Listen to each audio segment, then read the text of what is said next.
রাতটা প্রায় শেষের দিকে, কিন্তু আকাশের দিকে তাকালে বোঝার উপায় নেই। ভোরের সেই প্রথম আলোটার দেখা নেই কোথাও। উল্টো কলকাতার চেনা রাস্তাগুলো যেন এক অদ্ভুত নিস্তব্ধতায় গিলে ফেলেছে। ঝিরঝিরে বৃষ্টি পড়ছে সমানে, আর তার সাথে মিশে আছে হাড় কাঁপানো একটা ঠান্ডা হাওয়া। আকাশ হাঁটছে ধীর পায়ে। শরীরটা আর চলছে না, কাঁধ দুটো নুয়ে পড়েছে ক্লান্তিতে।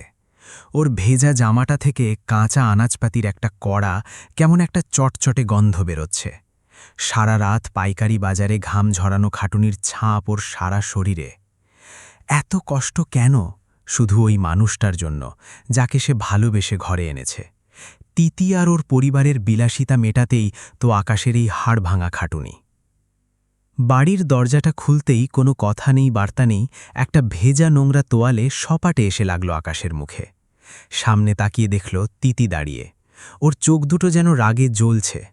ও এমনভাবে নাকে রুমাল চেপে ধরেছে যেন আকাশ কোনো মানুষ নয়, বরং ডাস্টবিন থেকে তুলে আনা কোনো জঞ্জাল। তিতি চিৎকার করে উঠল, এই পচা গন্ধ নিয়ে ঘরে ঢোকার সাহস হয় কি করে তোমার? নর্দমার মতো গন্ধ বেরোচ্ছে গা থেকে। আকাশের ভেতরটা দুমড়ে মুচড়ে গেল, কিন্তু ও একটা শব্দও করল না। তিতি সরাসরি হুকুম দিল, শোয়ার ঘরের আশেপাশেও যেন আকাশ না আসে। ওর ঠাই এখন বারান্দায়, এমনকি কাদা মাখা পা দিয়ে ঘরের মেঝেটা পর্যন্ত যেন না ছোঁয়েও। আকাশ কিছু বলল না, শুধু মুখ নিচু করে সেই ভেজা তোয়ালেটা দিয়েই নিজের মুখটা মুছতে শুরু করল। ঠিক সেই মুহূর্তেই ভেতরের ঘর থেকে হন্তদন্ত হয়ে বেরিয়ে এলেন আকাশের শাশুড়ি সুরভি দেবী। আকাশের ওই বিধ্বস্ত মুখটার দিকে একবার তাকানোরও প্রয়োজন বোধ করলেন না তিনি।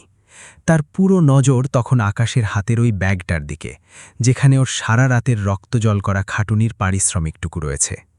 কোনো সৌজন্য বা দয়ামায়ার ধার ধারলেন না তিনি।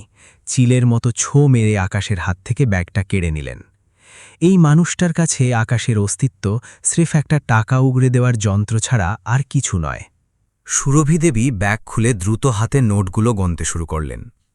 নোটগুলো কাদামাখা, আনাজের উৎকট গন্ধ লেগে আছে তাতে। কিন্তু তার কাছে টাকার ওই মোহময় গন্ধের সামনে সব দুর্গন্ধই যেন সুবাস। মুখটা কুঁচকে বিদ্রুপের সুরে তিনি বলে উঠলেন, আজকের আয় এত কম কেন? বাজারে আড্ডা মারছিলে নাকি? সংসারের যা খরচ বাড়ছে তাতেই কটা টাকায় কি হবে? কাল থেকে আরও বেশি করে খাটতে হবে বলে দিচ্ছি। এর মধ্যেই তিথির ছোট ভাই সাগর চোখ রগড়াতে রগড়াতে বাইরে এলো। আকাশের সামনে এসে দাঁড়িয়েই অত্যন্ত নির্লজ্জের মতো দাবি তুলল, আমার আজকের মধ্যেই একটা দামি লেটেস্ট মডেলের স্মার্টফোন চাই। বিকেলের মধ্যে টাকা না পেলে আমি কিন্তু বাড়িতে তুনকালাম কাণ্ড বাজিয়ে দেব, আগেই বলে রাখলাম। আকাশ নিজের পকেটে হাত ঢুকিয়ে অতি কষ্টে জমানো সামান্য কিছু টাকা বের করে সাগরের হাতে দিল। সাগর মুখ বেঁকিয়ে টাকাগুলো গুনল আর বিরক্তি নিয়ে বলল, এই সামান্য টাকায় আমার কিছুই হবে না, তাও এখনকার মতো রাখছি। আকাশকে একটা নীচ স্তরের গালি দিয়ে ওখান থেকে গটগট করে চলে গেল সে। আকাশের চোখ দুটো রাগে লাল হয়ে এলেও সে নিজেকে সামলে নিল। পরিবারের এই তথাকথিত শান্তিটুকু টিকিয়ে রাখতেই সে নিজের সব অপমান হজম করে নিল। সবাই চলে যাওয়ার পর আকাশ পা বাড়াল রান্নাঘরের দিকে। পেটটা চোঁচো করছে, সারা রাত দানাপানি কিছু পড়েনি। কিন্তু হাঁড়িগুলো খুলে দেখল সেখানে পড়ে আছে গতরাতের কিছু বাসি ঠান্ডা ভাত আর তলায় লেগে থাকা সামান্য পোড়া ডাল। বাড়ির কেউ এক মুহূর্তের জন্যও ভাবেনি যে লোকটা সারা রাত খেটে ফিরবে, তার জন্য একটু তাজা খাবার রাখা দরকার। একটা দীর্ঘশ্বাস ফেলে ও ওই শুকনো ভাতগুলোই থালায় তুলে নিল। ভাতের এক একটা গ্রাস যেন গলার কাছে পাথর হয়ে আটকে যাচ্ছে। চোখ ফেটে জল বেরিয়ে আসছিল ওর। এই কি পাওয়ার কথা ছিল? খেতে খেতে গত 10 বছরের দিনগুলো চোখের সামনে ভেসে উঠল। 10 বছর আগেই তিতির পরিবার যখন দেনার দায় পথে বসার জোগাড়, তখন আকাশী দেবদূতের মতো এসে দাঁড়িয়েছিল।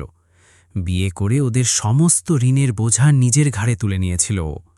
সুরভি দেবী তখন পায়ে ধরতে বাকি রেখেছিলেন যাতে আকাশ ওদের সাথে ঘর জামাই হয়ে থাকে। অনাথ আকাশ ভেবেছিল, যাক, এতদিনে একটা মাথা বোঝার ঠাঁই আর মা বাবার ভালোবাসা পাওয়া যাবে। সে কি খাটুনি! দিনরাত এক করে বাজারে সবজি বিক্রি করে তিল তিল করে দেনা মিটিয়েছে। এই আলিশান বাড়ির কিস্তি শোধ করেছে ও। আজ যখন সব ঋণ শেষ, বাড়ির দলিল হাতে চলে এসেছে, অমনি সবার ভোল পাল্টে গেল।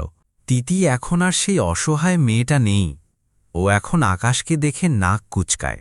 বন্ধুদের সামনে আকাশকে স্বামী বলে পরিচয় দিতে ওর লজ্জা লাগে। ওর কাছে আকাশ এখন স্রেফ একটা অশিক্ষিত খেটে খাওয়া মজুর। আর সুরভি দেবীর লোভ তো দিন দিন আকাশ ছুঁয়েছে।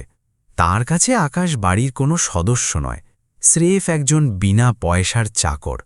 রোজ নতুন নতুন বায়না, কখনো সোনার গয়না, কখনো দামি শাড়ি। ওদিকে সাগরের পড়াশুনো থেকে শুরু করে বন্ধুদের সাথে আড্ডা মারা সবই চলে আকাশের টাকায়। অথচ ওই ছেলেটা আকাশকে মানুষ বলেও গণ্য করে না। টাকা দিতে দেরি হলেই শুরু হয় কদর্য গালিগালাজ।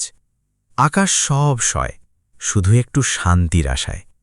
খাওয়া শেষ করে আকাশ নিজের এঁটো থালাটা নিজেই ধুয়ে ফেলল। কেউ একবারের জন্যেও বলেনি যে রেখে দাও, আমি ধুয়ে দিচ্ছি। বারান্দার কোণে রাখা পুরনো জরাজীর্ণ তক্তপোষ্ঠায় শরীরটা এলিয়ে দিতেই পিঠের হাড়গুলো যেন ব্যথায় কোকিয়ে উঠল। শরীরের প্রতিটি পেশি যেন বিদ্রোহ করছে। মনে হচ্ছে আর এক কদমও চলার শক্তি নেই, কিন্তু আকাশের বিশ্রাম নেওয়ার জো নেই। ঘড়ির কাঁটা আর মাত্র 2 ঘন্টা সময় দেবে ওকে। ঠিক 8টায় ওকে আবার বাজারে দৌড়তে হবে নতুন মালের হিসেব নিতে। ভোরের রোদে যখন আকাশটা পরিষ্কার হল, তখনই বাড়িটা যেন জেগে উঠল এক অদ্ভুত নিষ্ঠুরতায়।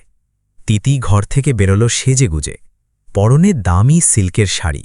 1 সপ্তাহ আগেই আকাশ ওর সব আবদার মেটাতে নিজের অনেকগুলো রাত বিসর্জন দিয়ে ওটা কিনে দিয়েছিল। তিতি একবারও আকাশের দিকে ফিরে তাকাল না। ওর পাশ দিয়ে যাওয়ার সময় ফোনে কার সাথে যেন খিলখিল করে হাসতে হাসতে কথা বলছিল ও। তিতির ওই হাসির শব্দগুলো আকাশের কানে তীরের মতো বিঁধছিল। সুরভি দেবীও সেজেগুজে বেরোলেন, আজ নাকি কোনো এক পার্টিতে যাবেন মামে। তক্তপোষে ঘুমন্ত আকাশের ওপর নজর পড়তেই তার মেজাজ সপ্তমে চলল। কোনো কথা নেই, সপাটে একটা লাথি মারলেন আকাশের পায়ে। কিরে নবাবের বেটা, এত ঘুম কিসের? সূর্য মাথায় উঠল আর তুই এখনও নাক ডাকিয়ে ঘুমাচ্ছিস? আকাশ ধরফর করে উঠে বসল। শাশুড়ির হুকুম এলো, বাজারে যাওয়ার আগে ঘরের সব জঞ্জাল পরিষ্কার করতে হবে, বাথরুমগুলো ঝকঝকে করতে হবে। আকাশ কোনো প্রতিবাদ করল না। ব্যথায় কোমরটা সোজা করতে পারছিল না, তাও ঝাড়ু হাতে নিল ও।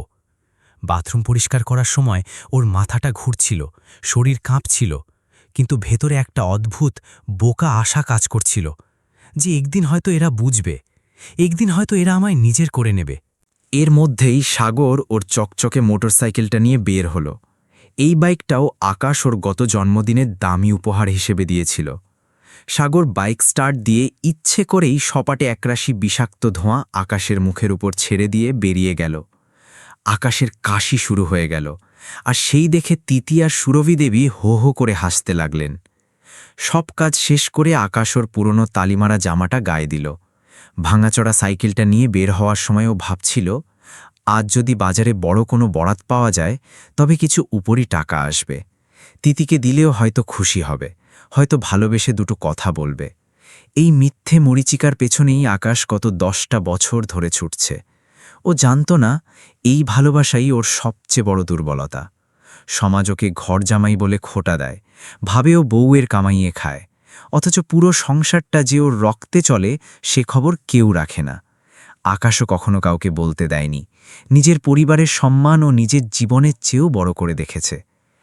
বাজারে পৌঁছানো মাত্রই আকাশ যেন অন্য জগতের মানুষ হয়ে গেল। চারপাশের ওই চিল চিৎকার, কাদা আর পচা গন্ধের মাঝে ও শুধু খুঁজছিল কাজ। ঝুঁজির ভেতরে হাত দিতে গিয়ে বারবার কাটা বিচ্ছিল, আঙুল ফেটে রক্ত বেরোচ্ছিল, কিন্তু আকাশের সেদিকে খেয়াল নেই। ওর কানে তখন শাশুড়ির সেই কর্কশ গলাটা বাজছে, আরও টাকা চাই। দুপুরের ওই গনগনে রোদে ওর পিঠের চামড়া পুড়ে তামাটে হয়ে যাচ্ছিল। পেটে একদানা খাবার নেই, কারণ পকেটের শেষ সম্বলটুকু সকালেই সাগরকে দিয়ে দিয়েছে ও। জল তেষ্টায় বুক ফেটে যাচ্ছিল, তাই রাস্তার ধারের কল থেকে অঞ্জলা ভরে জল খেয়ে আবার কাজে লেগে পড়ল। ও ভাবছিল, আজ যদি হাতে কিছু বেশি টাকা নিয়ে ফেরে তবে হয়তো তিতি খুশি হয়ে আজ নিজের হাতে ওর জন্য দুটো ভাত রাঁধবে। অথচ ও জানত না ওদিকে বাড়িতে সুরভি দেবী আর তিতি মিলে ওর জন্য এক বিষাক্ত জাল বুনছিল। সুরভি দেবীর নজর এখন ওই বাড়িটার ওপর। আকাশ 3 দিন দুর্বল হয়ে পড়ছে। ও হয়তো আর বেশি দিন এভাবে ঘানি টানতে পারবে না, এটা তারা বুঝে গেছে। তাই মা আর মেয়ে মিলে ফোন দিয়ে আটছিল কিভাবে আকাশকে ঘাড় ধাক্কা দিয়ে বের করে দিয়ে পুরো সম্পত্তিটা নিজেদের নামে করে নেওয়া যায়। তাদের এই নিষ্ঠুর পরিকল্পনার কথা আকাশ তখনও কল্পনাও করতে পারেনি। সন্ধ্যা নামার আগেই আকাশটা কালো হয়ে এলো। গুমোট গরমের পর শুরু হলো ঝোড়ো হাওয়া। আকাশ ও সরঞ্জাম গুছিয়ে নিয়ে খুশি মনে সাইকেলের দিকে এগোলো। আজ আয়ে বেশ ভালোই হয়েছে। কিন্তু ও ঘুণাক্ষরেও বুঝতে পারেনি এই রাতটা ওর জীবনের শেষ প্রদীপটা নিভিয়ে দিতে আসছে। মুষলধারে বৃষ্টি শুরু হতেই বাজার বন্ধ করার ঠিক আগে একটা বড় অর্ডার এলো। শহরের অন্য প্রান্তে একটা বড় হোটেলে অনেকগুলো মাল পৌঁছাতে হবে। আকাশের ওই মালবাহী 3 চাকা সাইকেলটা ছাড়া গতি নেই। ও জানত না যে দুপুরে সাগার বন্ধুদের নিয়ে ঘোরার সময় সাইকেলের ব্রেকটা পুরোপুরি নষ্ট করে দিয়ে এসেছে। সাগর বাড়িতে এসে কাউকে কিছু না বলে চুপচাপ শুয়ে পড়েছিল। আকাশ বৃষ্টির মধ্যে ভিজে একাকার হয়ে ভারী ভারী বাক্সগুলো সাইকেলে চাপালো। সাগরের কলেজের মাইনেটা যে কালকেই দিতে হবে। বৃষ্টির ঝাপটায় রাস্তা দেখা যাচ্ছিল না। চাকাগুলো কাদার মধ্যে পিছলে যাচ্ছিল। হঠাৎ একটা খাড়া ঢালু রাস্তায় নামার সময় সাইকেলের গতি প্রচণ্ড বেড়ে গেল। আকাশ আতঙ্কিত হয়ে ব্রেক চাপল, কিন্তু ব্রেকের তারটা মাঝপথেই ছিঁড়ে বেরিয়ে এলো। সাইকেল তখন নিয়ন্ত্রণের বাইরে, এক অসম্ভব গতিতে নিচের দিকে ছুটছে। আকাশ পাগলের মতো চিৎকার করছিল, পা দিয়ে সাইকেল থামানোর চেষ্টা করছিল। ঠিক সেই মুহূর্তেই অন্ধকারের বুক চিরে সামনে থেকে একটা বিশাল লরি ধেয়ে আসলো। প্রচণ্ড এক শব্দে আকাশের সাইকেলটা গিয়ে আছড়ে পড়ল লরির নিচে। ধাক্কাটা এত জোরালো ছিল যে আকাশ ছিটকে গিয়ে অনেক দূরে পিচ রাস্তার উপর আছড়ে পড়ল। ওর সাইকেলটা লোহালক্করের এক দলা ধ্বংসস্তূপে পরিণত হল। আকাশের বাঁ পাটা লরির চাকা আর সাইকেলের চ্যাপ্টা হয়ে যাওয়া ফ্রেমের মাঝে পড়ে পুরোপুরি পিষে গেল। বৃষ্টির জলের সাথে মিশে লাল রক্ত ভেসে যাচ্ছে রাস্তায়। যন্ত্রণায় ছটফট করতে করতে আকাশের চোখ দুটো উল্টে গেল। ও জ্ঞান হারালো। রাস্তার কিছু লোকজন পুলিশ আর অ্যাম্বুলেন্সে খবর দিল। হাসপাতালে নিয়ে যাওয়ার পর ওখানকার কর্মীরা আকাশের পকেট থেকে ওর ওই ভাঙা ফোনটা বের করে ওর বাড়িতে খবর পাঠালো। খবর পেয়ে সুরভি দেবী, তিতি আর সাগর হাসপাতালে এসে পৌঁছল ঠিকই, কিন্তু তাদের কারোর মুখে উৎকণ্ঠার কোনো চিহ্ন ছিল না। ডাক্তার অপারেশন থিয়েটার থেকে বেরিয়ে এসে গম্ভীর মুখে জানালেন আকাশের অবস্থা খুব খারাপ। ওর বাঁ পাটা যেভাবে থেতলে গেছে তাতে তক্ষুনি একটা বড় অপারেশন না করলে পাটা কেটে বাদ দিতে হবে, আর এই অপারেশনের জন্য অনেক টাকা লাগবে। টাকার অঙ্কটা শুনেই সুরভি দেবীর কপালে ভাঁজ পড়ল। তিনি মনে মনে দ্রুত হিসাব কষতে লাগলেন। এই লোকটার পা যদি বাদ চলে যায় তবে এ তো সারা জীবনের জন্য পঙ্গু। যে লোকটা খাটতেই পারবে না সে টাকা কামাবে কোত্থেকে? তার কাছে আকাশ এখন স্রেফ একটা অচল পুতুল, যার পেছনে টাকা ঢালা মানে পুরোটাই জলে দেওয়া। সুরভি দেবী তিতিকে এক কোনায় ডেকে নিয়ে ফিসফিস করে বলতে লাগলেন, শোনে রাখ তিতি, একটা পঙ্গু মুটে সারা জীবন তোর ঘাড়ে বসে খাবে। এখন ওর পেছনে জমানো টাকাগুলো ঢাললে আমাদের কাল থেকে না খেয়ে মরতে হবে। এটাই সুযোগ, একে হাসপাতাল থেকে বাড়িই নিয়ে যাবি না। তিতি তো আগে থেকেই আকাশকে নিজের জীবনের কলঙ্ক ভাবত। মায়ের কথায় ও এক মুহূর্তেই রাজি হয়ে গেল। ও এক পঙ্গু স্বামীর মলমূত্র পরিষ্কার করে জীবন কাটাবে, ভাবাই যায় না। ওদিকে সাগর একপাশে দাঁড়িয়ে হাঁফ ছেড়ে বাঁচল। যাক, সাইকেলের ব্রেক যে ও নষ্ট করেছিল সেই কথা আর কেউ কোনোদিন জানতে পারবে না। তিনজনে মিলে ওখানেই আকাশের ভাগ্য লিখে ফেলল, এক চরম পিশাচের মতো সিদ্ধান্ত। সুরভি দেবী ডাক্তারের সামনে গিয়ে দাঁড়িয়ে একটুও না তোতলে সরাসরি বলে দিলেন, আমাদের পক্ষে এত টাকা জোগাড় করা অসম্ভব, আমরা এই চিকিৎসা করাতে পারব না। ডাক্তারবাবু অবাক হয়ে বোঝানোর চেষ্টা করলেন যে এভাবে ফেলে রাখলে ছেলেটার জীবনটাই শেষ হয়ে যেতে পারে, কিন্তু সুরভি দেবীর মুখে তখন কাঠিন্য। তিনি বন্ডে সই করে দিলেন যে তারা স্বেচ্ছায় আকাশকে নিয়ে চলে যাচ্ছেন। আধা অজ্ঞান অবস্থায় যন্ত্রণায় ছটফট করতে থাকা আকাশকে স্ট্রেচারে করে হাসপাতালের ইমার্জেন্সি থেকে বের করে দেওয়া হলো। বাড়ি ফেরার জন্য ওরা একটা সস্তার নোংরা খোলা ভ্যান ভাড়া করল। বাইরে তখন বৃষ্টির বেগ আরও বেড়েছে। মেঘের ডাকে কান পাতা দেয়, যেন আকাশ ভেঙে এখনই মাথায় পড়বে। ভ্যানটা যখন ওদের সেই 3 তলা বাড়ির সামনে এসে দাঁড়াল, তখন আকাশকে ভেতরে নিয়ে যাওয়ার বদলে এক অভাবনীয় কাণ্ড ঘটাল ওরা। সাগর আর ওই ভ্যান চালক মিলে আকাশের রক্তাক্ত অবশ দেহটাকে একটা ভারী বস্তার মতো টেনে হিচড়ে ভ্যান থেকে নামালো। তারপর কর্দমাক্ত নোংরা রাস্তার ওপর ধকাশ করে ফেলে দিল। শক্ত ভেজা রাস্তায় আছড়ে পড়তেই আকাশের বুক চিরে একটা আর্তনাদ বেরিয়ে এলো। কিন্তু ঝমঝমিয়ে পড়তে থাকা বৃষ্টির শব্দে সেই করুণ গোঙানি কারু কান পর্যন্ত পৌঁছল না। তক্ষুনি সাগর দৌড়ে গিয়ে বাড়ি থেকে আকাশের কয়েকটা জরাজীর্ণ ছেঁড়া কাপড় আর ভাঙা জিনিসপত্র একটা চটের বস্তায় ভরে নিয়ে এলো। সেই নোংরা বস্তাটা সজোরে আকাশের রক্তাক্ত মুখের ওপর ছুঁড়ে মেরে সাগর চেঁচিয়ে উঠল, এই তোর শেষ পাওনা, আর কোনো দিন যদি এই বাড়ির ত্রিসীমানায় তোকে দেখি তাহলে জ্যান্ত পুঁতে ফেলব। আকাশ তখন আধো চেতনায় ডুবে যাচ্ছিল। ওর মন আর মগজ কোনোভাবেই মেলাতে পারছিল না যে যাদেরও নিজের চেয়েও বেশি ভালোবাসল তারা কিভাবে এতটা নিষ্ঠুর হতে পারে। সুরভিদেবী বাড়ির গেটের সামনে দাঁড়িয়েছিলেন এক বুক অহংকার নিয়ে। আকাশকে লক্ষ্য করে তিনি কর্কশ গলায় বললেন, তুই এখন একটা অকেজো নোংরা ছাড়া আর কিছু নস, তোকে দিয়ে আমাদের আর কোনো কাজ হবে না। তিনি মুখ বাঁকিয়ে আরও বললেন, 10 বছর তোকে অনেক খাইয়ে পড়িয়ে পুষেছি, কিন্তু এখন এক খোড়া মানুষকে আজীবন টানার মতো দয়া আমাদের নেই। এই কথাগুলো বলেই সুরভিদেবী, তিতি আর সাগর ভেতরে চলে গেল এবং সশব্দে দরজাটা বন্ধ করে দিল। আকাশকে ওই ঘুটঘুটে অন্ধকার আর ঝড় বৃষ্টির মধ্যে রাস্তার উপরেই ফেলে রাখা হলো। অসহ্য যন্ত্রণায় ও কাদার উপর শুয়ে ছটফট করছিল। বৃষ্টির ঠান্ডা জল ওর ক্ষতবিক্ষত পা থেকে অনবরত বের হওয়া রক্ত ধুয়ে দিচ্ছিল। শীত আর ব্যথায় ও সারা শরীর নীল হয়ে আসছিল, থরথর করে কাঁপছিল। একটা আঙুল নাড়ানোর ক্ষমতাও ওর ছিল না। চোখ দিয়ে জল পড়ছিল অনবরত, যা বৃষ্টির জলের সাথে মিশে একাকার হয়ে যাচ্ছিল। আকাশ আজ জীবনের সবচেয়ে বড় শিক্ষাটা পেল। ওর বিগত 10 বছরের খাটুনি, ত্যাগ আর ভালোবাসার দাম এই মানুষগুলোর কাছে স্রেফ একটা ফেলে দেওয়া নোংরা কাগজের চেয়েও কম।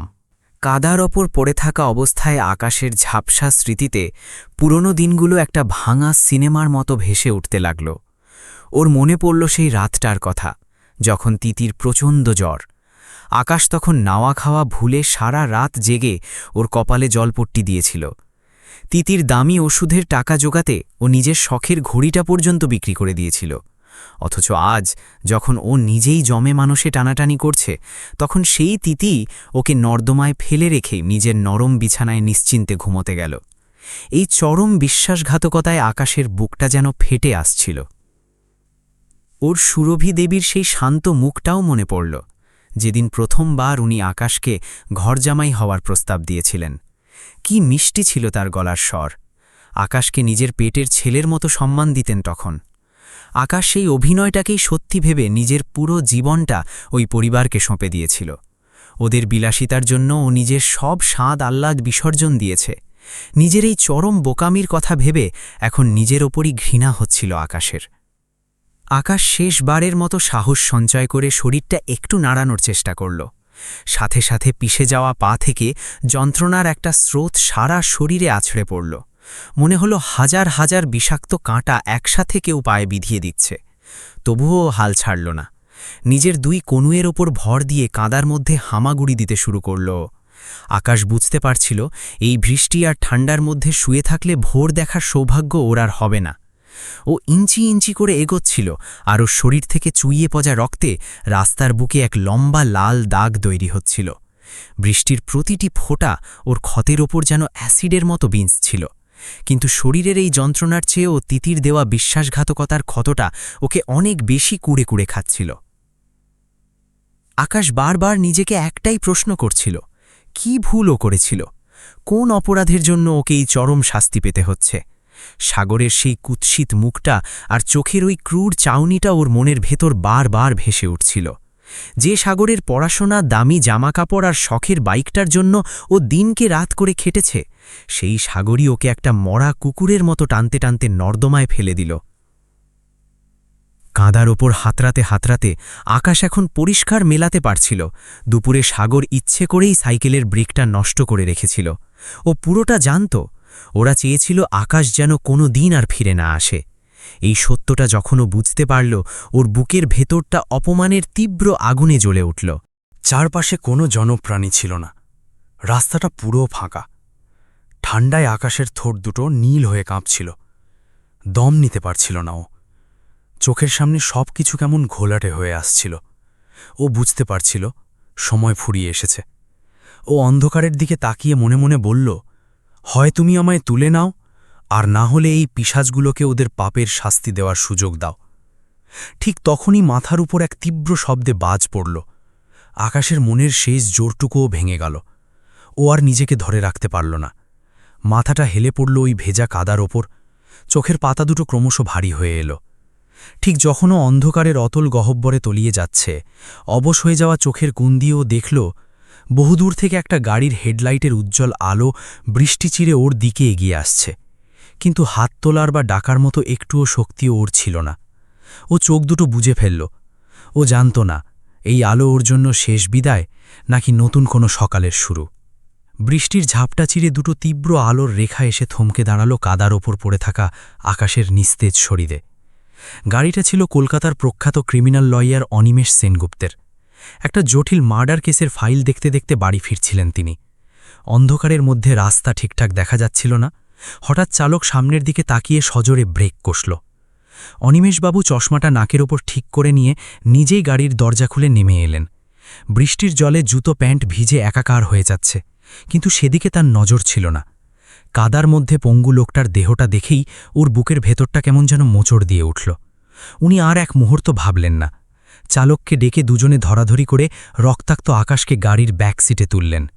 ড্রাইভারের দিকে তাকিয়ে বললেন, সোজা অ্যাপোলো হসপিটালে নাও, স্পিড বাড়াও। গাড়ির টিমটিমে আলোর নিচে যখন অনিমেষবাবু নিজের রুমালটা দিয়ে আকাশের মুখের জমাট বাঁধা কাদা আর রক্ত মুছছিলেন, তখনই ওর হাতটা থমকে গেল। চীনা চোখ, বড্ড চীনা এই চিবুকটা। ভালো করে তাকাতেই অনিমেষবাবু স্তব্ধ হয়ে গেলেন। এ তো আকাশ, বাজারে সবজি বিক্রি করত যে ছেলেটা। অনিমেষবাবুর মনে পড়ে গেল 7 বছর আগের সেই দৌড়দিনের কথা। ওর স্ত্রী যখন ক্যান্সারের শেষ শয্যায়, ওর পকেটে তখন ওষুধের টাকাটুকুও ছিল না। বাজারে গিয়ে যখন উনি শূন্য পকেটে দাঁড়িয়ে থাকতেন, এই আকাশই ওর ঝুড়িতে জোর করে তাজা আনাজপত্র তুলে দিত। টাকা চাইলে রেগে গিয়ে বলতো, আগে কাকিমা সুস্থ হোক, টাকা পরে দেবেন। সেই উপকারের রিং অনিমেষবাবু কোনোদিন ভোলেননি। আজ সেই ছেলেটাই মরতে বসেছে ওর গাড়ির পেছনের সিটে। হাসপাতালে গাড়ি থামতেই ওখানকার স্টাফরা ছুটে এলো। অনিমেষবাবু ওই হাসপাতালের ট্রাস্টি মেম্বার। ওর এক ডাকেই কার্ডিওলজি আর অর্থোপেডিকের সেরা চিকিৎসকেরা ইমার্জেন্সিতে হাজির হলেন। অনিমেষবাবু ডাক্তারদের হাতটা চেপে ধরে শুধু একটা কথাই বললেন, আমার এই ভাইটার প্রাণ আর ওর পা দুটো আপনাদের বাঁচাতেই হবে। খরচের কথা ভাববেন না, যা লাগবে আমি দেব। আকাশকে যখন ওটিতে নিয়ে যাওয়া হচ্ছিল, ওর সারা গায়ে তখন ট্রলির চাকার ঘর শব্দ। করিডরের ওই নীলচে আলোর নিচে দাঁড়িয়ে অনিমেষবাবু শুধু ঈশ্বরের কাছে প্রার্থনা করছিলেন, ছেলেটার যেন কিচ্ছু না হয়। এই অকৃতজ্ঞ শহরে এমন একটা খাঁটি মানুষকে উনি কিছুতেই মরতে দিতে পারেন না। আকাশের অপারেশন চলল ঘণ্টার পর ঘণ্টা। ওর বাঁ পায়ের হাড়গুলো চূর্ণ বিচূর্ণ হয়ে গিয়েছিল, সাথে ছিল প্রচুর রক্তক্ষরণ। শহরের সেরা সার্জেনরা মিলে হাড়ের টুকরোগুলোকে জোড়া লাগালেন দামি স্টিলের রড আর স্ক্রু দিয়ে। ভোরের আলো যখন হাসপাতালের করিডোরে উকি দিচ্ছে, তখন প্রধান সার্জন ওটি থেকে বেরিয়ে এলেন। অনিমেষবাবুর দিকে তাকিয়ে একটা স্বস্তির হাসি দিয়ে বললেন, অপারেশন সাকসেসফুল, আমরা ওর পাটা বাঁচাতে পেরেছি। 2 দিন পর যখন আকাশের ঘোর কাটল, ও দেখল এক অদ্ভুত সুন্দর আর শান্ত পরিবেশেও শুয়ে আছে। চারপাশে ঝকঝকে সাদা দেওয়াল, আধুনিক সব মেশিন, আর একজন নার্স পাশে বসে ওকে ওষুধ দিচ্ছে। আকাশের প্রথমটা মনে হল ও বুঝি মরে গিয়ে স্বর্গে চলে এসেছে, কিন্তু পায়ের সেই হালকা চিনচিনে ব্যথাটা ওকে জানান দিল ও এখনও বেঁচে আছে। ও ঘাবড়ে গিয়ে শোয়া থেকে ওঠার চেষ্টা করতেই অনিমেষবাবু ঘরে ঢোকলেন। তিনি পরম মমতায় আকাশের কাঁধে হাত রেখে ওকে আবার শুইয়ে দিলেন। আকাশ অনিমেষবাবুকে চিনতে পারল। কৃতজ্ঞতায় ওর চোখ ফেটে জল বেরিয়ে এলো। অনিমেষবাবু ওর চোখের জল মুছিয়ে দিয়ে বললেন, একদম শান্ত হও আকাশ, এখন তুমি নিরাপদ। আকাশ ডুকরে কেঁদে উঠে জানতে চাইল, কে আমায় ওই নরক থেকে তুলে আনল? এত টাকা কে দিল আমার জন্য? অনিমেষবাবু ওকে সব খুলে বললেন এবং মনে করিয়ে দিলেন সেই পুরনো দিনের কথা। শেষে তার গলাটা একটু গম্ভীর হয়ে এলো। তিনি জানতে চাইলেন, আকাশ, এবার আমায় বলো, কারা তোমাকে ওই বৃষ্টির রাতে রাস্তার মাঝখানে পশুর মতো ফেলে দিয়ে গিয়েছিল। তোমার এই হাল কে করল? আকাশ ভাঙা গলায় এক বুক কষ্ট নিয়ে বিগত 10 বছরের পুরো গল্পটা বলতে শুরু করল। ও সবিস্তারে জানালো কিভাবে ও নিজের রক্ত জল করে ওদের দেনা মেটালো, কিভাবে সাগরের পড়াশোনার খরচ জোগালো। তারপরও বলল দুর্ঘটনার সেই রাতের কথা, কিভাবে হাসপাতাল থেকে ওকে ফিরিয়ে দেওয়া হলো, আর মাঝরাতে কিভাবে মা, মেয়ে আর ছেলে মিলে ওকে কুকুরের মতো কাদার মধ্যে ছুঁড়ে ফেলে দিল। আকাশের এই যন্ত্রণার কথা শুনতে শুনতে অনিমেষ বাবুর চোয়াল শক্ত হয়ে আসছিল। রাগে ওর হাতের মুঠো শক্ত হয়ে গেল।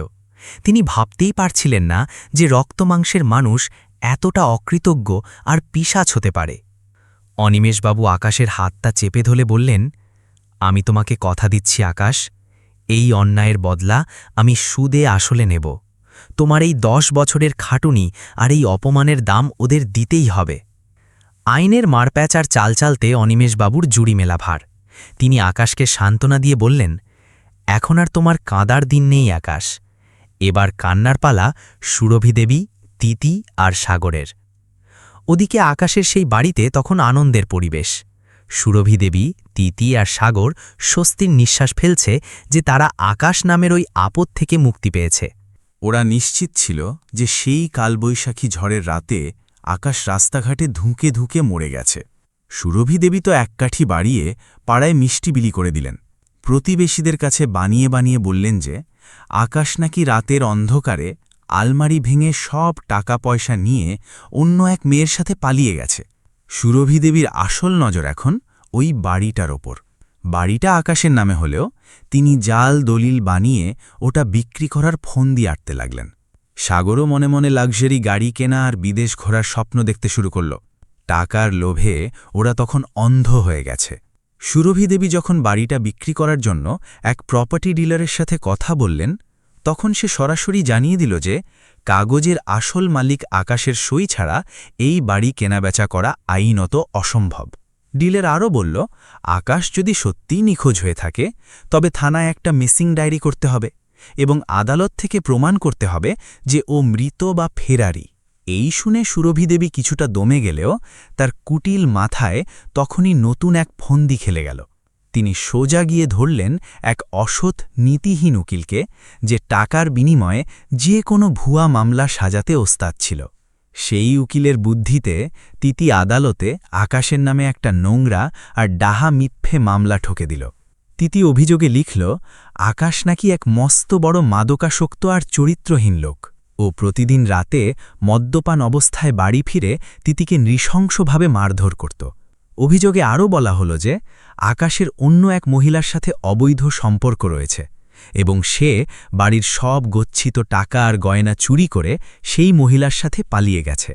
তিতি আদালতের কাছে আর্জি জানালো যে এই অত্যাচারী স্বামীর থেকেও ডিভোর্স চায় এবং খোরপোশ হিসেবে এই 3 তলা বাড়িটা যেন ওর নামে লিখে দেওয়া হয়। নিজের এই সাজানো মামলাকে শক্ত করতে সুরভি দেবী পাড়ার কয়েকজন লোভী লোককে টাকা দিয়ে হাত করলেন। টাকার লোভে ওই প্রতিবেশীরাও আদালতে দাঁড়িয়ে সাক্ষ্য দিতে রাজি হয়ে গেল যে তারা নাকি কতবার আকাশকে মদ্যপান অবস্থায় তিথির ওপর চড়াও হতে দেখেছে। সুরভি দেবীর বিশ্বাস ছিল আদালত এক অসহায় নারীর চোখের জল দেখে সহজেই গলে যাবে এবং রায় তাদের পক্ষেই আসবে। আকাশ যে কোনো দিন ফিরে এসেই মিথ্যেটা ধরে ফেলবে সেই ভয় তাদের বিন্দুমাত্র ছিল না। এদিকে হাসপাতালে আকাশের শরীরটা দিন দিন সেরে উঠছিল। এখনও নিজে নিজেই হুইল চেয়ারে উঠে বসতে পারে। অনিমেষবাবু একদিন কেবিনে এসে আকাশের হাতে তিতির দায়ের করা মামলার কপিটা দিলেন। প্রতিটি লাইন পড়ে আকাশ ভেতর থেকে একেবারে চূর্ণ বিচূর্ণ হয়ে গেল। যে তিতির একটু হাসির জন্য ও নিজের যৌবন, স্বপ্ন সব শেষ করে দিল, সেই তিতি আজ ওকে লম্পট, মাতাল আর ঘর পালানো চোর সাজাতে একটুও দ্বিধা করল না। অনিমেষবাবুর কাঁধে হাত রেখে বললেন, ভেঙে পড়ো না আকাশ, এই মিথ্যের পাহাড়টাই ওদের নিজেদের উপর হুড়মুড়িয়ে ভেঙে পড়বে। অনিমেষবাবু কিন্তু ঘরে বসে থাকার মানুষ নন। তিনি ওর বিশ্বস্ত কয়েকজন প্রাইভেট ডিটেকটিভকে নামিয়ে দিয়েছিলেন ওই এলাকায়। তারা সুরভি দেবী আর তিতির ওপর 24 ঘণ্টা নজর রাখছিল। গোপন সূত্রে অনিমেষবাবু আগেই আভাস পেয়েছিলেন যে সাগরের হাত ধরেই সাইকেলের ব্রেকটা নষ্ট হয়েছিল। দুর্ঘটনার দিন বাজারের সিসিটিভি ফুটেজ জোগাড় করতে তিনি ওর পুরো শক্তি লাগিয়ে দিলেন সেই সাথে আকাশের বিগত 10 বছরের ব্যাংক স্টেটমেন্ট আর খরচের রসিদগুলো টেবিলের উপর স্তূপ করে বসলেন উনি। আকাশ লেখাপড়া না জানলেও কায়িক শ্রমের প্রতিটি টাকাও ব্যাংকেই রাখত। তিতির শৌখিনতা, বাড়ির কিস্তি আর সাগরের কলেজের হাজার হাজার টাকার ডোনেশন সবই গেছে আকাশের অ্যাকাউন্ট থেকে। অনিমেষবাবু প্রমাণের এমন এক নিখুঁত জাল তৈরি করছিলেন যা কোনো ভাড়াতে সাক্ষীর মিথ্যে বয়ান দিয়ে ছেঁড়া সম্ভব নয়। ওদিকে সুরভি দেবী আর তিতি তখন হাওয়ায় ভাসছে। মামলার রায় যে ওদের দিকেই যাবে তা নিয়ে ওদের মনে কোনো সন্দেহই ছিল না। এমনকি এক দালালের কাছ থেকে বাড়ি বিক্রির একটা মোটা অঙ্কের বায়নার টাকাও অগ্রিম তুলে নিয়েছে ওরা। সেই টাকা দিয়ে মা মেয়ে দেদার গয়না আর শাড়ি কিনছিল। ওরা আদালতের শেষ দিনটার জন্য চাতক পাখির মতো অপেক্ষা করছিল। ওরা ভাবছিল পথের কাঁটা তো নর্দমায় পচে মরেছে, এবার শুধু রাজত্ব করার পালা। ওরা ঘুণাক্ষরেও জানত না যে ওদিকে অনিমেষবাবু ওদের জন্যে ফাঁদ পেতে তৈরি হয়ে বসে আছেন। কোর্টে যাওয়ার আগের দিন সন্ধ্যায় যখন অনিমেষবাবু ফাইলের কাগজগুলো গোছাতে গোছাতে আকাশকে আদালতের নিয়মকানুন বোঝাচ্ছিলেন, আকাশ তখন নিজের অজান্তেই হাত দুটো কোচলাচ্ছিল। ওর মতো সাধারণ মানুষ যে সারা জীবন বাজারের কাঁদা আর আনাজের ঝুড়ি চিনেছে, সে কোনোদিন জজ ব্যারিস্টার দেখেনি। বুকটাও ঢিপ ঢিপ করছিল। অনিমেষবাবু ওর কাঁধে হাত রেখে অভয় দিলেন। ভয় পাচ্ছ আকাশ? ভয় তো পাবে তারা যারা অন্যায় করেছে। তোমার সাথে আমি আছি, আর আছে এই অকাট্য প্রমাণের পাহাড়। আকাশ জানলার বাইরে চেয়ে একটা বড় শ্বাস নিল। চোখটা আর ভিজল না ওর। বিগত 10 বছরের অপমান আর ওই নর্দমায় পড়ে থাকার রাতটা ওর ভেতরের নরম মানুষটাকে পুড়িয়ে কয়লা করে দিয়েছে। ও ঠিক করল, অনুনয় অনেক হয়েছে, এবার জবাব দেওয়ার পালা। পরদিন সকালে হাসপাতালের নার্সরা যখন ওকে তৈরি করে দিল, অনিমেষবাবু আনা নতুন ইস্ত্রি করা জামাটা গায়ে গলিয়ে আকাশ আয়নার সামনে দাঁড়াল। হুইলচেয়ারে বসা মানুষটাকে দেখে ও নিজেই চিনতে পারছিল না। গায়ে কাদার দাগ নেই, নেই বাজারে খাটা সেই জরাজীর্ণ ভাব। পিঠটাও সোজা করে বসল। ওর চোখের কোণে সেই অসহায় চাউনিটা উধাও হয়ে সেখানে জমা হয়েছে এক শান্ত কঠিন জেদ। অনিমেষবাবু নিজেই ওর হুইলচেয়ারটা ঠেলে এজলাসের করিডোর দিয়ে এগোতে লাগলেন। আদালত চত্বরে তখন লোকে লোকারণ্য। আগের রাতের কালো মেঘ কেটে গিয়ে সকালের চড়া রোদ উঠেছে পিচের রাস্তার ওপর। সুরভি দেবী, তিতি আর সাগর তাদের সেই ভাড়াতে সাক্ষীদের নিয়ে একেবারে রাজকীয় কায়দায় কোর্টে এসে হাজির হল। তিতির পরনে আজ কোনো দামি সিল্কের শাড়ি নেই, অত্যন্ত সাদাসিদে একটা সুতির শাড়ি জড়িয়ে এসেছেও। চুলগুলো আলগা করে বাঁধা, মুখে একটা ম্লান নিস্পৃহ ভাব ধরে রেখেছে, ঠিক যেন এক অত্যাচারিত সর্বহারা নারী। ওদিকে সাগর এক কোণে দাঁড়িয়ে ফোনের স্ক্রিনে আঙুল ঘষছে, আর সুরভি দেবী বারবার ওনার আইনজীবীর সাথে ফিসফিস করে হাসছেন। ওনাদের চোখে মুখে জয়ের স্পষ্ট আভাস।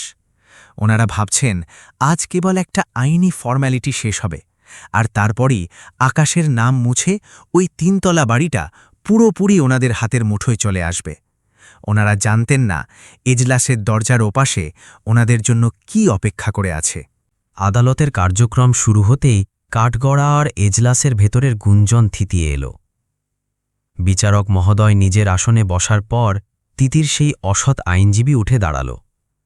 শুরুতেই গলাটা এমন এক করুণ সুরে বাঁধল যেন ও কোনো আইনি সওয়াল করছে না, বরং থিয়েটারের মঞ্চে দাঁড়িয়ে কোনো করুণ নাটক পরিবেশন করছে। তিতিরকে সর্বহারা আর অত্যাচারিত প্রমাণ করতে সে শব্দের পর শব্দ বুনে চলল। আকাশকে একটা আস্ত জানোয়ার, মদখোর আর জুয়ারি সাজিয়ে সে বিচারকের সহানুভূতি পাওয়ার আপ্রাণ চেষ্টা করল। পেছনে বেঞ্চে বসা সুরভি দেবী আর সাগরের চোখে তখন বিজয়ের চিকমিকানি। ওনাদের মনে হচ্ছিল আকাশের নামটা চিরতরে মুছে ফেলার শেষ সিঁড়িটাতে ওরা পা দিয়ে ফেলেছে। এরপর ডাক পড়ল তিতিরের। কাঠগড়ায় এসে দাঁড়াতেই ও যেন এক দক্ষ অভিনেত্রীর মতো নিপুণভাবে মুখের ভোল বদলে ফেলল। চোখ দুটো নিচু করে আঁচলে মুখ চেপে এমনভাবে ফুপিয়ে কেঁদে উঠল যে এজলাসের অনেকের বুকটাই কেঁপে উঠল। ও ফুঁপিয়ে ফুঁপিয়ে বলল, হুজুর, ওই লোকটা মানুষ নয়। রোজ রাতে মদ গিলে ঘরে ফিরত আর টাকার জন্য আমার উপর পশুর মতো অত্যাচার করত। আমার সতীত্ব নিয়ে কথা তুলত, আমায় একটা ঘরের ভেতর আটকে রাখত। তিতির এই বানিয়ে বানিয়ে বলা দুঃখের ইতিহাসে ওখানেই শেষ হল না। ও বুক চাপড়ে বলল, ও নিজের রোজগারের সব টাকা বাজারে কোনো এক নোংরা মেয়ের পেছনে ওড়াত। শেষমেশ বাড়ির আলমারির সব টাকা আর আমার গয়নাগাটি চুরি করে ওর সেই প্রেমিকার সাথে পালিয়েছে হুজুর। আমি এখন কোথায় যাব? আমার যে মাথা গোজার ঠাঁইটুকুও ও কেড়ে নিয়ে গেছে। তিথির উকিল সাহেব তক্ষুনি ফাইলে সই চাপড়ে বিচারককে বললেন, ধর্মাবতার, যেহেতু আকাশ এই মুহূর্তে পলাতক ও নিখোঁজ, তাই আমার অসহায় মক্কেলের ভবিষ্যৎ সিকিওর করতে এই বাড়িটার মালিকানা ওর নামে হস্তান্তরের আদেশ দেওয়া হোক। মামলাটাকে আরও পোক্ত করতে এরপর একে একে কাঠঘড়ায় এসে দাঁড়ালো সুরভিদেবীর কিনে নেওয়া সেই প্রতিবেশীরা।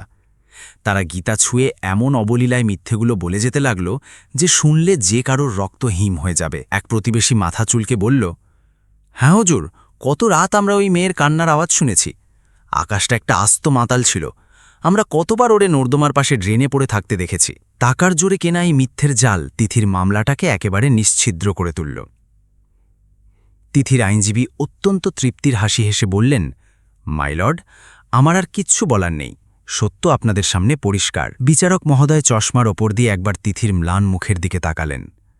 ওর গম্ভীর মুখেও তখন তিথির জন্য মৃদু সহানুভূতির ছোঁয়া ছিল। আকাশের পক্ষে সওয়াল করার মতো কেউ তো তখন এজলাসে উপস্থিত ছিল না।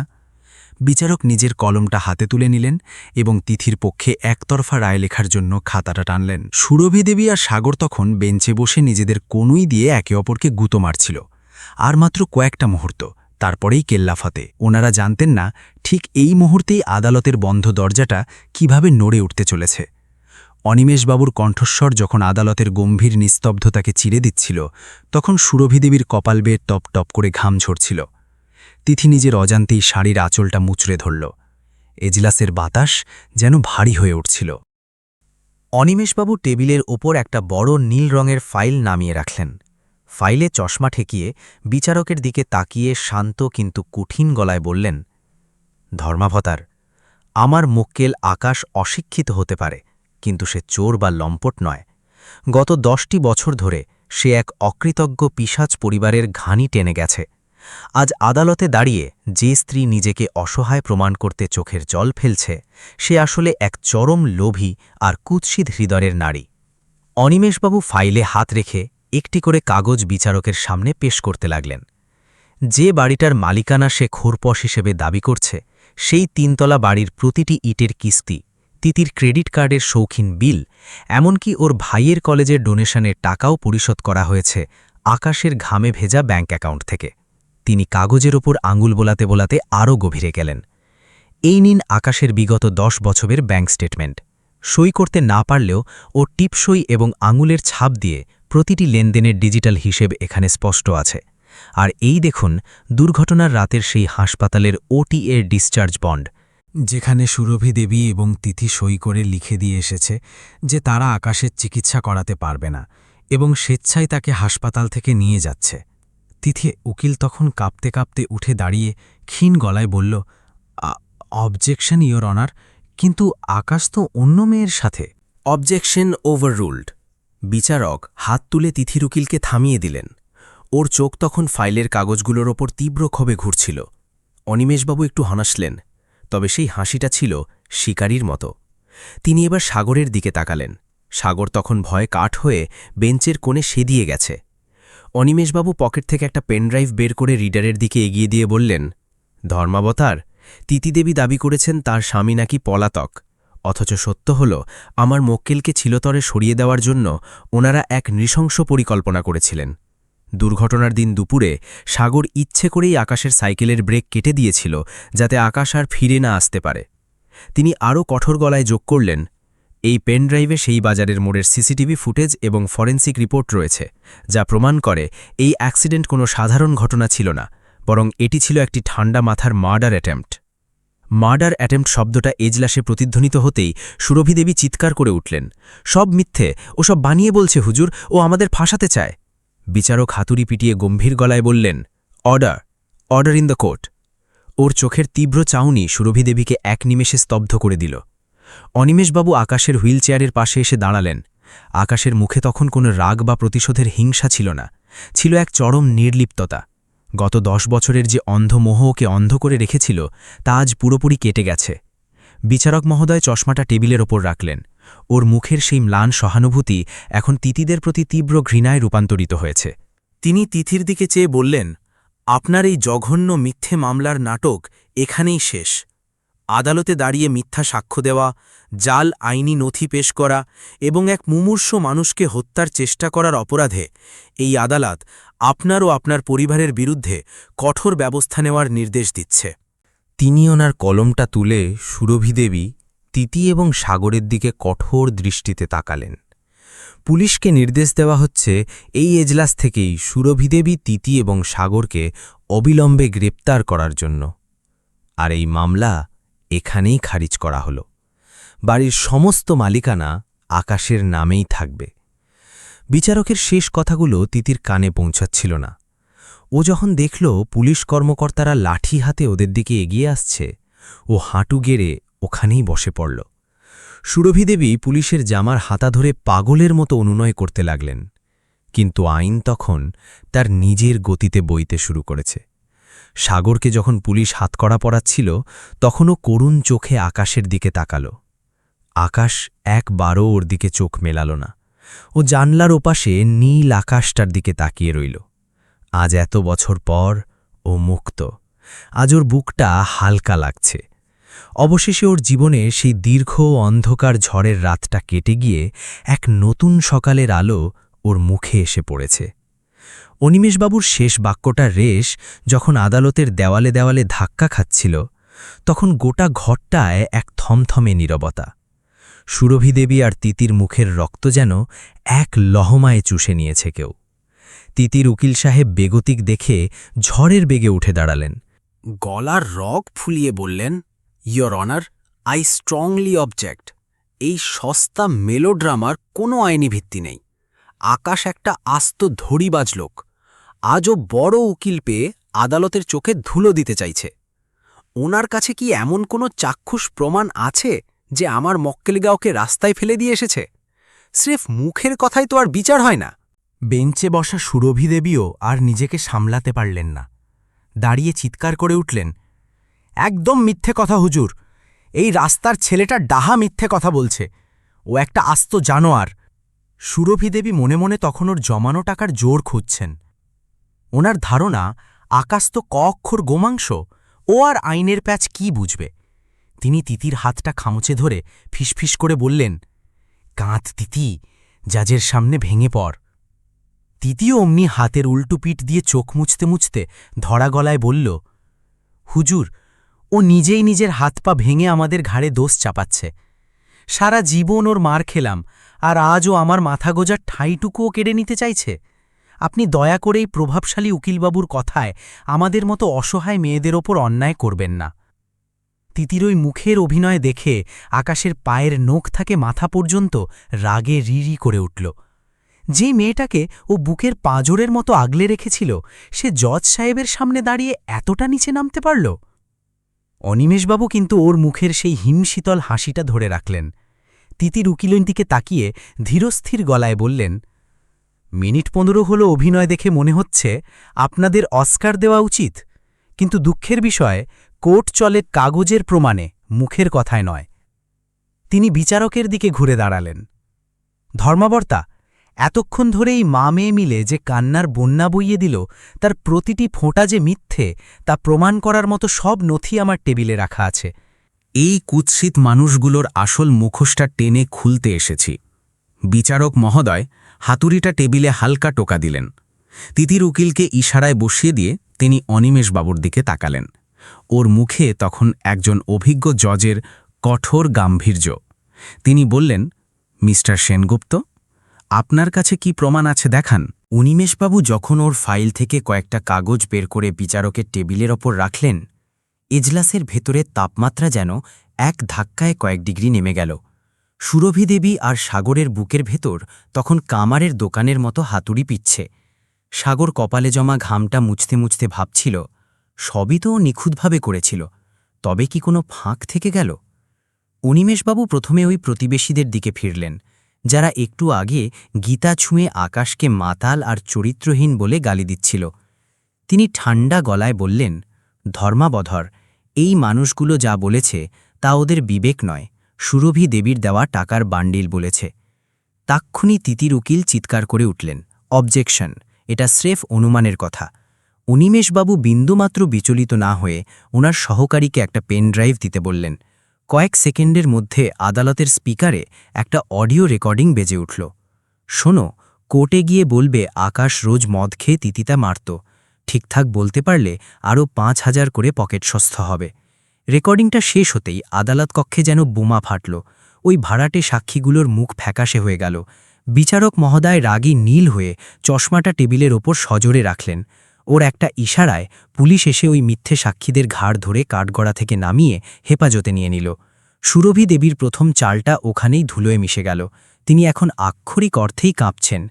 তিতির উকিল তখন ঘেমে নিয়ে একাকার হচ্ছে। সে বুঝতে পারছিল মাটি সরে যাচ্ছে। কাপা কাপা গলায় সে শেষ চেষ্টা করল। হুজুর, সাক্ষীরা না হয় মিথ্যে বলেছে, কিন্তু তাতে তো এটা প্রমাণ হয় না যে আকাশ তিতিকে মারজোর করত না। অনিমেষবাবু এবার বাঘের মতো গর্জে উঠলেন। তিনি টেবিল থাবড়ে বললেন, যথেষ্ট হয়েছে মিস্টার সেন। যে লোকটা সারাদিন বাজারে কাদা মেখে বস্তা বইত শুধু এই পরিবারটার বিলাসিতার জন্য, সে মারধর করার সময় পেত কোথায়? তিনি কাগজের তোড়া বিচারকের দিকে এগিয়ে দিলেন। এই নিন, আকাশের গত ১০ বছরের মেডিকেল রিপোর্ট আর ওর প্রতিবেশীদের সেই জেনুইন বয়ান যা আপনার ক্লায়েন্টরা টাকার জোরে চাপা দিতে চেয়েছিল। আকাশ নিজের রক্ত জল করে এদের খাইয়েছে, আর এরা সেই রক্তের উপর দাঁড়িয়েই আজ উৎসব করতে চেয়েছিল। বিচারকের মুখের রেখাগুলো তখন আরও কঠোর হয়ে উঠছে। সুরভিদেবী নিজের উকিলের কোট খামচে ধরে ফিসফিস করে বললেন, কিছু একটা করুন, আমাদের বাঁচান। কিন্তু সেই উকিল তখন নিজের ফাইল গোছাতে ব্যস্ত। সে বুঝে গেছে এই হার ঠেকানোর সাধ্য কারও নেই। এবার অনিমেষবাবু সেই মোক্ষম নথিপত্রটি বিচারক মহোদয়ের সামনে তুলে ধরলেন। তিনি সুরভিদেবী আর তিতির দিকে ঘুরে দাঁড়িয়ে বজ্রকণ্ঠে বললেন, ধর্মাবতার, এরা দাবি করেছে যে আমার মক্কেল অন্য কোনো মহিলার সাথে সমস্ত গয়না আর টাকা নিয়ে পালিয়ে গেছে। অথচ এই দেখুন, ঠিক দুর্ঘটনার পরদিন সকালে এই সুরভিদেবী এবং তিতিদেবী সোনালী জুয়েলার্সে গিয়ে আকাশের মায়ের দেওয়া শেষ স্মৃতি ঘরের সমস্ত সোনার গয়না বিক্রি করে নগদ ৩ লাখ টাকা তুলেছেন। তিনি সজোরে সিসিটিভি ফুটেজের স্ক্রিনশটগুলো দেখালেন। আর এই দেখুন সেই জুয়েলার্সের রসিদ ও সিসিটিভি ফুটেজের স্ক্রিনশট, যেখানে ওনাদের হাসি মুখে গয়না বিক্রি করতে দেখা যাচ্ছে। নিজের স্বামীকে রাস্তায় মৃত্যুর মুখে ফেলে দিয়ে ওনারা ওর শেষ সম্বলটুকু পর্যন্ত বেচে দিতে দ্বিধা করেননি। এই শেষ প্রমাণটি পেশ হতেই এজলাসের ভেতর ক্ষোভের গুঞ্জন আর গুঞ্জন রইল না, তা এক তুমুল শোরগোলে রূপ নিল। উপস্থিত দর্শক ও আইনজীবীদের মধ্যে ছিছি রব উঠল। সুরভি দেবী এবার সত্যিই মেঝেতে বসে পড়লেন। ওনার সমস্ত দম্ভ, অহংকার আর চতুরতা এক মুহূর্তে ধুলোয় মিশে গেল।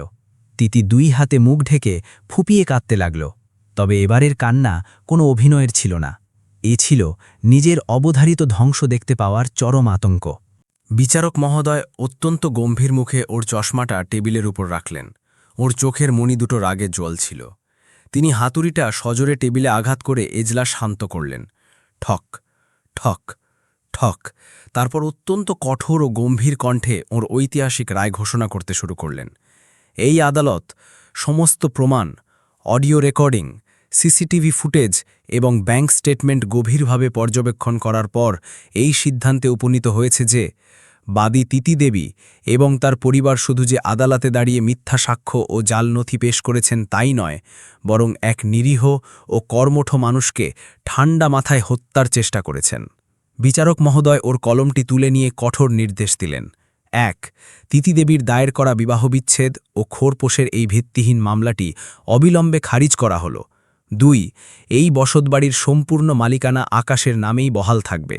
সুরভি দেবী, তিতি এবং সাগরকে আগামী ২৪ ঘণ্টার মধ্যে ওই বাড়ি খালি করে দেওয়ার নির্দেশ দেওয়া হচ্ছে।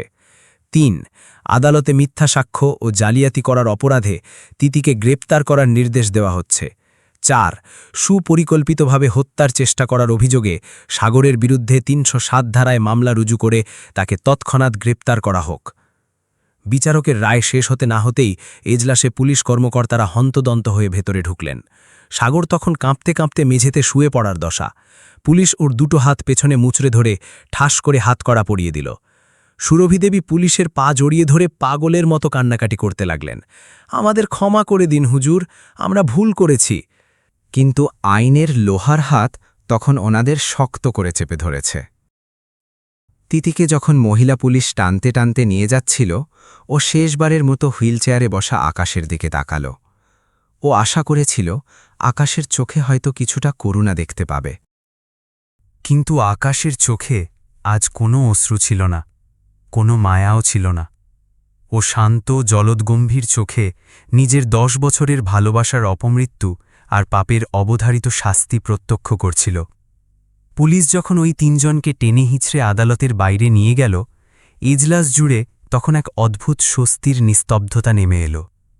অনিমেষবাবু আকাশের হুইল চেয়ারের পেছনে এসে দাঁড়ালেন। ওর মুখে তখন এক পরম তৃপ্তির হাসি। তিনি আকাশের কাঁধে হাত রেখে বললেন, আজ থেকে তোমার এক নতুন জীবন শুরু হলো আকাশ, এবার বাড়ি চলো। আকাশ জানলার বাইরে তাকাল। দুপুরের চড়া রোদ এসে ওর মুখে পড়ছিল। আজ সত্যিই ওর বুকটা হালকা লাগছে।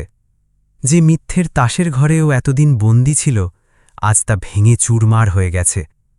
ও নিজের নতুন করে বেঁচে ওঠার লড়াইয়ে প্রথম জয়টি পেয়ে আজ বুক ভরে শ্বাস নিল। আদালত কক্ষ তখন নিস্তব্ধ। অনিমেষবাবু বিচারক মহোদয়কে বললেন যে এই পরিবারের অমানবিক নিষ্ঠুরতার সবথেকে বড় প্রমাণটি এখনও বাকি আছে। তিনি স্ক্রিনে দ্বিতীয় একটি ভিডিও চালু করলেন। ভিডিওটি ছিল সেই দুর্যোগের রাতের, যেদিন আকাশকে হাসপাতাল থেকে বাড়িতে ফিরিয়ে আনা হয়েছিল। স্ক্রিনে স্পষ্ট দেখা গেল কিভাবে রাতের অন্ধকারে সাগর আর ভ্যান চালক মিলে আকাশের প্রায় নিথর ও রক্তাক্ত শরীরটাকে কাদা আর জলের নর্দমার উপর ছুঁড়ে ফেলে দিল। তিতি আর সুরভি দেবী সেখানে দাঁড়িয়ে দাঁড়িয়ে নির্বিকার মুখে সেই দৃশ্য দেখছিল। ভিডিওতে সেই দৃশ্যটিও ধরা পড়ল যখন সাগর আকাশের মুখের উপর এক বস্তা পুরনো ছেঁড়া জামাকাপড় ছুঁড়ে মারল। আকাশকে কাদায় ছটফট করতে ফেলে রেখে তারা 3 জন অত্যন্ত নির্দয়ভাবে নিজেদের বাড়ির ভেতরে ঢুকে গেল এবং দরজাটা ভেতর থেকে সশব্দে বন্ধ করে দিল। এই ভিডিওটি এতটাই নির্মম ছিল যে এজলাসে উপস্থিত কয়েকজন মহিলার মুখ দিয়ে মৃদু চিৎকার বেরিয়ে এলো। উপস্থিত প্রত্যেকেই সেই পরিবারের দিকে একরাশ ঘৃণা নিয়ে তাকাচ্ছিল। তিতির মুখটা শুকিয়ে চুন হয়ে গেল। কর্দমাক্ত রাস্তায় অসহ্য যন্ত্রণায় কাতরানো আকাশের সেই অবশ শরীরটার দিকে তাকিয়ে স্বয়ং বিচারক মহোদয়ও শিউড়ে উঠলেন। তিনি নিজের চশমা খুলে একটা দীর্ঘশ্বাস ফেললেন। অনিমেষবাবু বললেন, ধর্মাবত্থান, যে আকাশ নিজের পুরো যৌবন আর ঘাম রক্ত এক করে এই পরিবারকে সুখে রাখার জন্য খাটল, সেই আকাশকেই এই মানুষগুলো এক টুকরো আবর্জনার মতো নর্দমায় ফেলে দিয়ে এলো। তিতির উকিল তখন লজ্জায় মাথা নিচু করে নিলেন। তিনি বুঝতে পারলেন যে এই মামলায় আত্মপক্ষ সমর্থনের আর কিছুই অবশিষ্ট নেই। তিনি বিচারকের কাছে ক্ষমা প্রার্থনা করে এই মামলা থেকে নিজেকে সরিয়ে নেওয়ার ঘোষণা দিলেন। সুরভি দেবী আর তিতি এখন পুরোপুরি অসহায় হয়ে পড়ল। ওনাদের সমস্ত দম্ভ চূর্ণ বিচূর্ণ হয়ে গিয়েছিল এবং ওনারা আদালতের মাঝখানে দাঁড়িয়ে থরথর করে কাঁপছিলেন। জজ সাহেব কাগজগুলোর ওপর থেকে চোখ সরিয়ে সরাসরি সুরভি দেবীর দিকে তাকালেন। ওনাদের মুখের ওই চটুল চতুরতার শেষ প্রলেপটুকু তখন খসে পড়েছে। গম্ভীর গলায় বিচারক বললেন, চাকরি জীবনে কত নোংরা অপরাধ দেখেছি, কিন্তু নিজের ঘরের একটা ছেলেকে এভাবে ফেলে দিয়ে আসার মতো অমানবিকতা আমি খুব কম দেখেছি। যে ছেলেটা গত 10টা বছর নিজের ঘাম দিয়ে আপনাদের বাঁচিয়ে রাখল, তাকে আপনারা এভাবে রাস্তায় মরতে ছেড়ে দিলেন। এই অপরাধের কোনো ক্ষমা হয় না। এজলাসের এক কোণে দাঁড়িয়ে সুরভিদেবী তখন শাড়ির আঁচল কামড়ে ফুপিয়ে কাঁদছেন। নিজের সাজানো তাসের ঘরটা ভেঙে পড়ার পর যে চরম আতঙ্ক মানুষের মনে আসে, ওনার অবস্থাও এখন ঠিক তেমন। বিচারক রায় ঘোষণা শুরু করলেন। তিতির করা ভুয়া মামলাটা এক লহমায় খারিজ করে দেওয়া হল। বিচারক রায় দিলেন, জালিয়াতি, ষড়যন্ত্র ও তিলে তিলে হত্যার চেষ্টা করার অপরাধে সুরভি দেবী এবং তিতির 10 বছরের সশ্রম কারাদণ্ড এবং সাগরের 7 বছরের জেলের নির্দেশ দেওয়া হল। রায় শেষ হতে না হতেই মহিলা পুলিশ এগিয়ে এলো। খটখট শব্দে 3 জনের হাতে যখন ঠান্ডা লোহার হাতকড়াটা পড়ল, সুরভি দেবীর গলা গিয়ে একটা কান্নার আর্জি বের হয়ে এলো। তিতি তখন যেন পুরো পাগল হয়ে গেছে। ও হঠাৎ করে ছুটে গিয়ে আকাশের হুইল চেয়ারের নিচে মেঝেতে বসে পড়ল। আকাশের প্লাস্টার করা পা দুটো জাপটে ধরে কান্না জড়ানো গলায় বলল, আকাশ, আমি লোভের মুখে অন্ধ হয়ে গিয়েছিলাম, দয়া করে কেসটা তুলে নাও। আমি তোমার ঘরে ফিরব আকাশ, আমি তোমার সেবা করব। ওদিকে সুরভি দেবীও হাত জোড় করে কাঁপতে কাঁপতে বললেন, আমার ভুল হয়ে গেছে বাবা, তুই আমাদের ঘরে ফিরিয়ে নে। আকাশ একবার নিচের দিকে তাকালো। তিতির ওই চেনা চোখের জল, যা দেখে ও একসময় নিজের সবটুকু বিলিয়ে দিতে পারত, আজ তা দেখে ওর বুকের ভেতর কোনো কম্পন হল না। ও নিজের পা দুটো আলতো করে সরিয়ে নিল। খুব নিচু আর শান্ত গলায় ও বলল, অনেক দেরি হয়ে গেছে তিতি। গত 10টা বছর আমি এক অন্ধ কূপে কাটিয়েছি। আজ প্রথম আমি আলো দেখতে পাচ্ছি। আকাশ আর একটা কথাও বলল না। ও মুখটা ঘুরিয়ে জানলার বাইরে চাইল। পুলিশ যখন ওদের 3 জনকে করিডর দিয়ে টেনে নিয়ে যাচ্ছিল, তখন ওদের চিৎকার আর কান্নার আওয়াজটা আস্তে আস্তে আদালতের দেওয়ালে দেওয়ালে মিলিয়ে গেল। আকাশের চোখটা আর ভিজল না। আজ সত্যি ওর জীবনের সেই কালো ঝড়ের রাতটা শেষ হয়েছে। ও হুইলচেয়ারে শান্ত হয়ে বসে রইল, বুকের ভেতর এক সমুদ্র স্বস্তি নিয়ে। বিচারক তার রায়ে পরিষ্কার জানিয়ে দিলেন যে ওই 3 বাড়িটার একমাত্র আইনি মালিক আকাশ। উপরন্তু আকাশের যে শারীরিক ও মানসিক ক্ষতি হয়েছে, তার জন্য ওদের বাকি সম্পত্তি বিক্রি করে একটা বড় অঙ্কের ক্ষতিপূরণ আকাশকে দেওয়ার নির্দেশ দেওয়া হল। আদালতের বাইরে এসে আকাশ আর নিজেকে ধরে রাখতে পারল না। ও অনিমেষবাবুর হাত দুটো জড়িয়ে ধরে কৃতজ্ঞতা জানাল। অনিমেষবাবু ওকে বুকে টেনে নিয়ে বললেন, সত্যি সাময়িকভাবে ধাক্কা খেতে পারে আকাশ, কিন্তু তাকে কোনোদিন হারিয়ে দেওয়া যায় না। কয়েক মাস কেটে গেল। আকাশ এখন পুরোপুরি সুস্থ। কোনো লাঠি বা হুইলচেয়ার ছাড়াই ও এখন নিজের পায়ে ভর দিয়ে হাঁটতে পারে। ও সেই পুরনো যন্ত্রণার স্মৃতিমাখা বাড়িটা বিক্রি করে দিল। সেই টাকা আর কোর্ট থেকে পাওয়া ক্ষতিপূরণের অর্থ দিয়ে ও নিজের জীবনের এক নতুন সিদ্ধান্ত নিল।